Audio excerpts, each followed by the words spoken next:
Good evening, students. Today we are going to start with T.S. Eliot, most important poet in modern poetry. Basically T.S. Eliot को उनकी work the Westland के लिए जाना जाता है, क्योंकि द वेस्टलैंड ये जो पोएम आए उसके बाद जिस तरह की लैंग्वेज का उन्होंने उसमें यूज़ किया है और जिस तरह के व्यूज़ उन्होंने उसमें एक्सप्रेस किए हैं, कैसे वो मॉडर्न लाइफ जो है उसका कंपैरिजन उन्होंने वेस्टलैंड से किया है और डिफरेंट सिंबल्स एनालॉजीज़ इतनी सारी यूज़ की हैं कि जब हम उन सब चीज़ों को पढ़े बिना T.S. एलियट को पढ़ने की कोशिश करते हैं तो हमारे लिए T.S. एलियट को समझना, उनकी पोइट्री को समझना बहुत मुश्किल हो जाता है।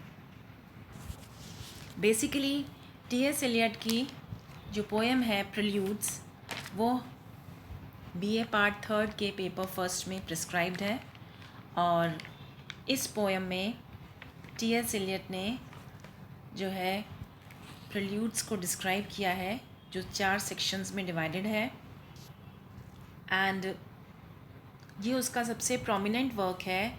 1910 और 1911 के बीच में उन्होंने इस पोएम को जो है लिखा है। It was written in 1910 and 1911। Then society of Eliot is presented as a wasteland where corruption and dissolution are dominant in the cycle of meaningless life.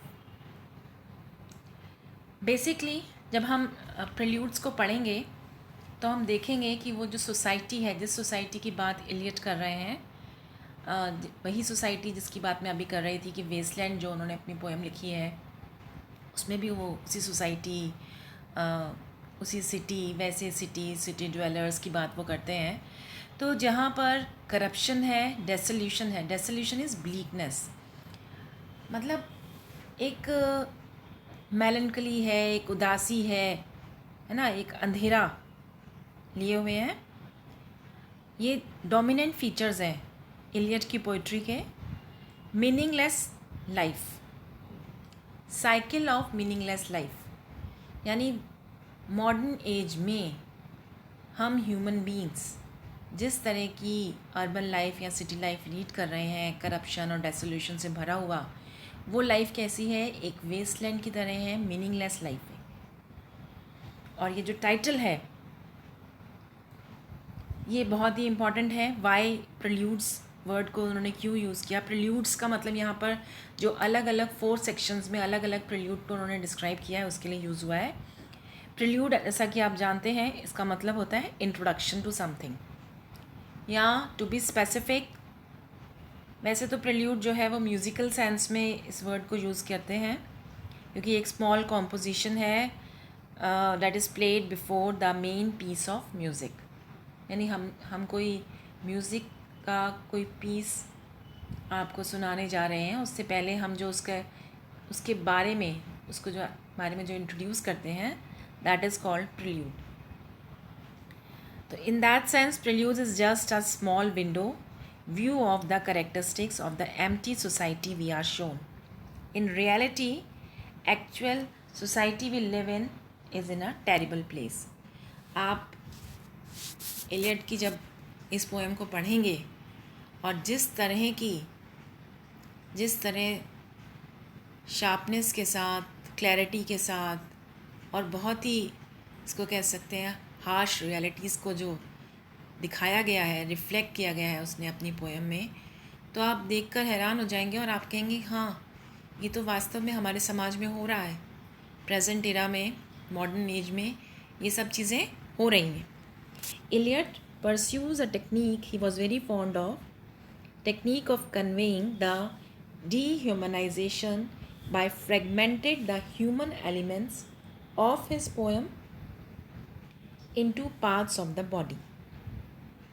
ये एक ख़ास टेक्निक है एलियट की। T.S.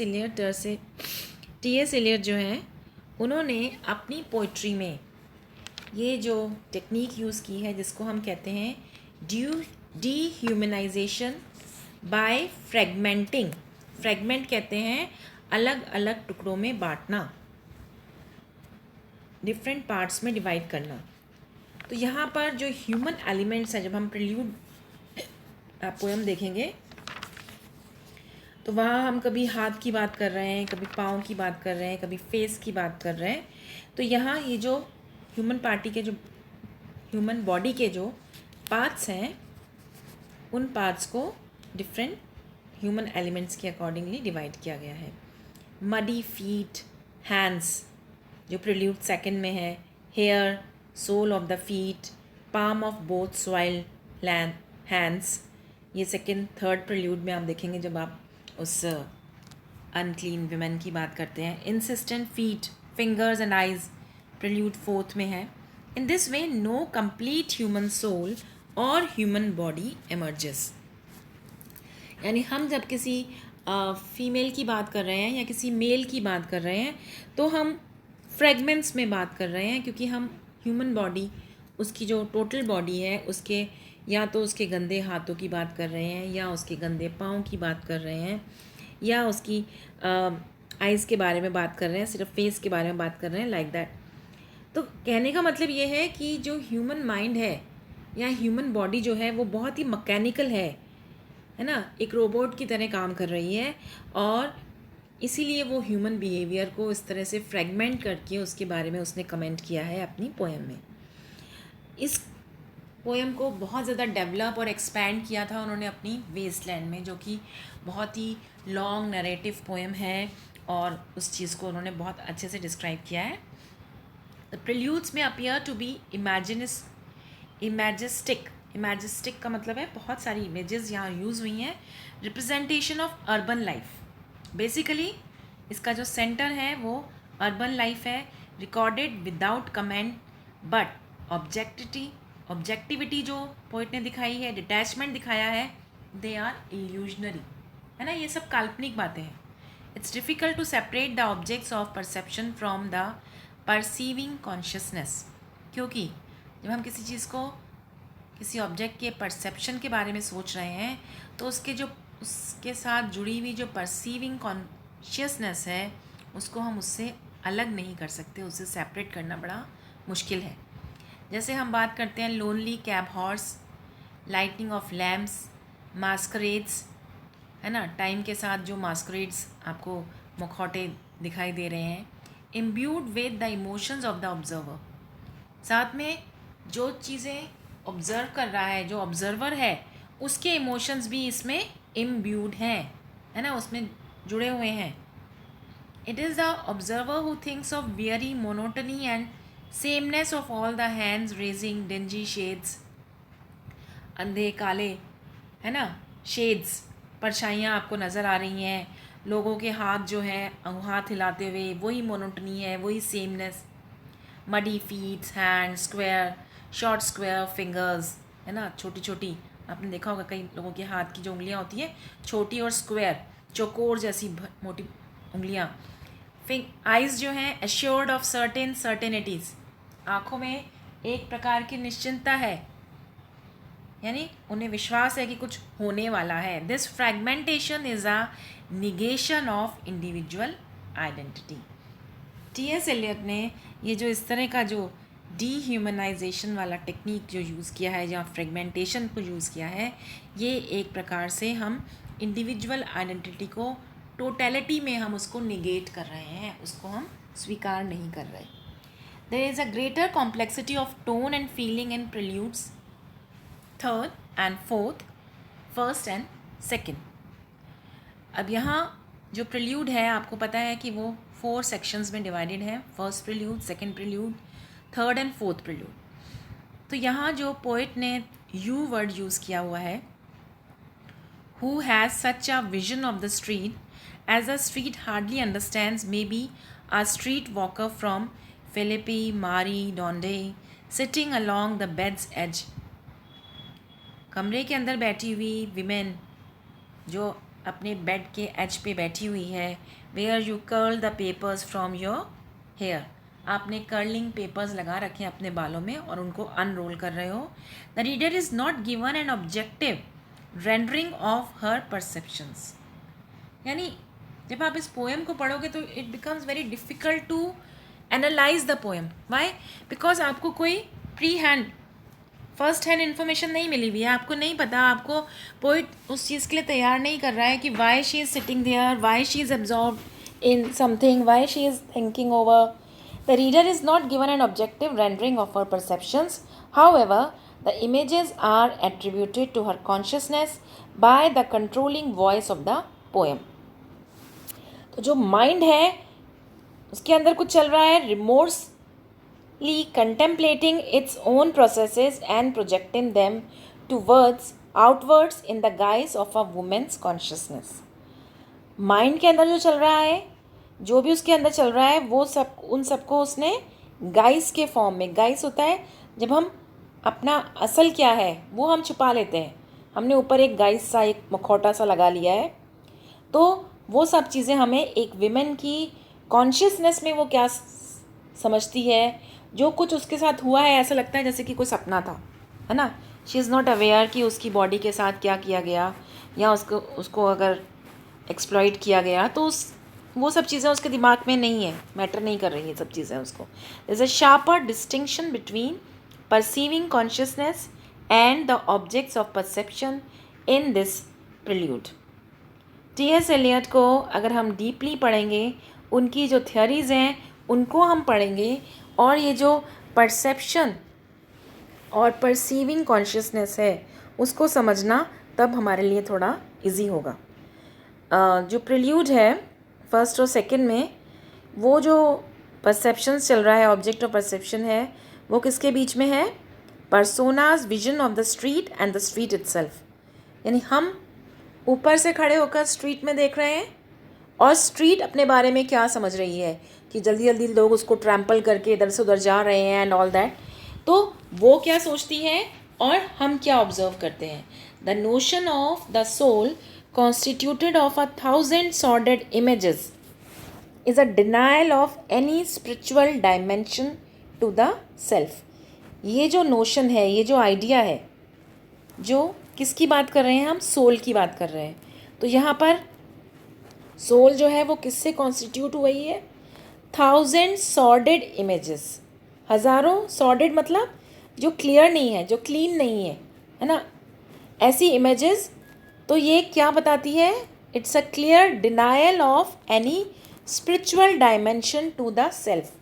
हम अपने आप को किसी तरह से भी स्पिरिचुअली हम अवेकन नहीं है, हमारी लाइफ में कोई स्पिरिचुअल डायमेंशन है ही नहीं. The opening lines of the fourth prelude are reminiscent of the evening spread out like a patient etherized upon a table in प्रूफॉक.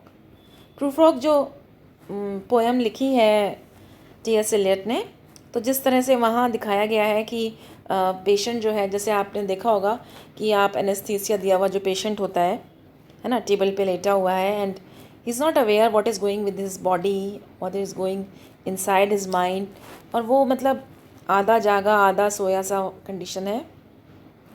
तो वही कॉन्सेप्ट ऑफ द सोल जो है वो यहाँ पर भी वही थर्ड प्रिल्यूड में सेम उसी कॉन्सेप्ट को, जैसा प्रूफॉक उस पोइट्री में उसने यूज़ किया था एलियट ने. There is a sensation of acute pain and suffering in its being racked across the skies and on the street. तो जो सेंसेशन है वो कैसी है? एक्यूट पेन की, एक्यूट सफरिंग है.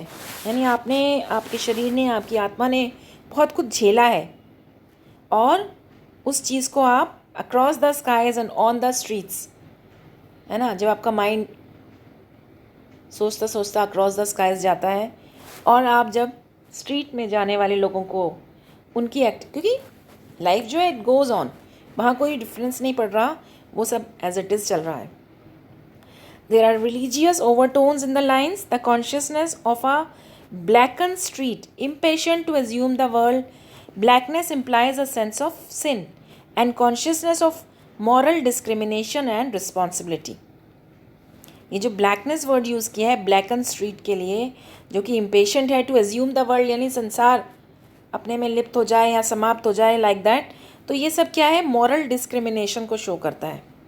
हम किसी तरह की कोई रिस्पॉन्सिबिलिटी नहीं लेना चाहते हैं, और ये जो डिस्टिंक्शन दिखाया गया है सब्जेक्ट और ऑब्जेक्ट में, वो भी कैसा है, ब्लरेड। हमें नहीं पता कि वास्तव में हमारे साथ क्या हो रहा है या हम कैसा फील कर रहे हैं।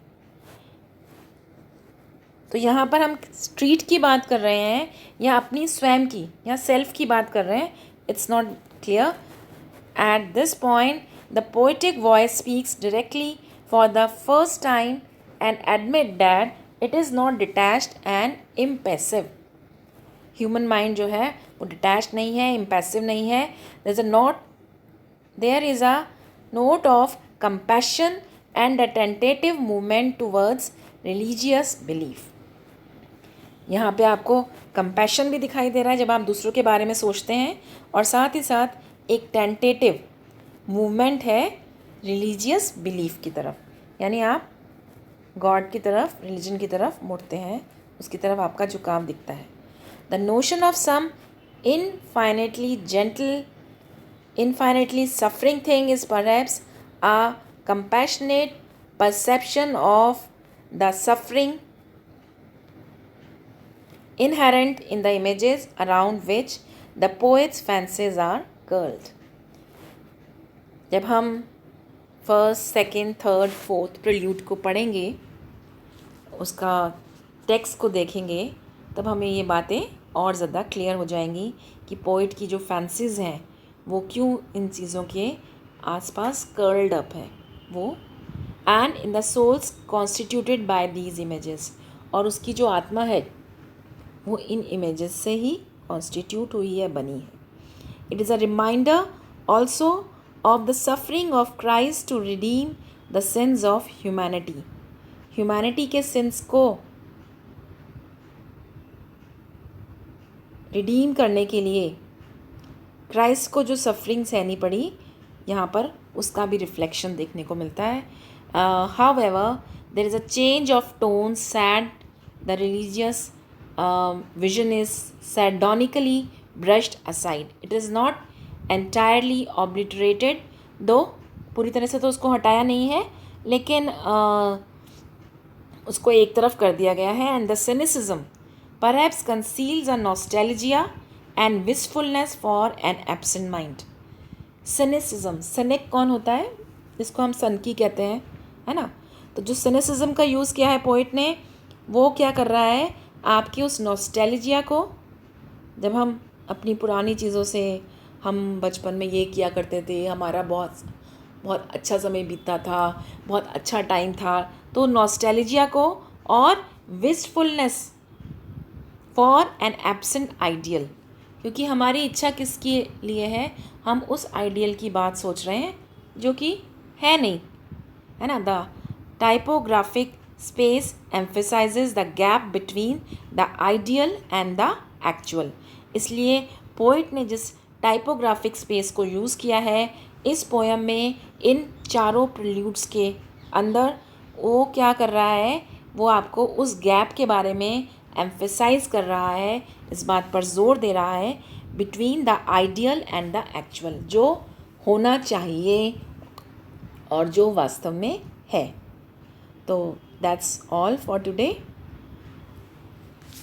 Thank you so much.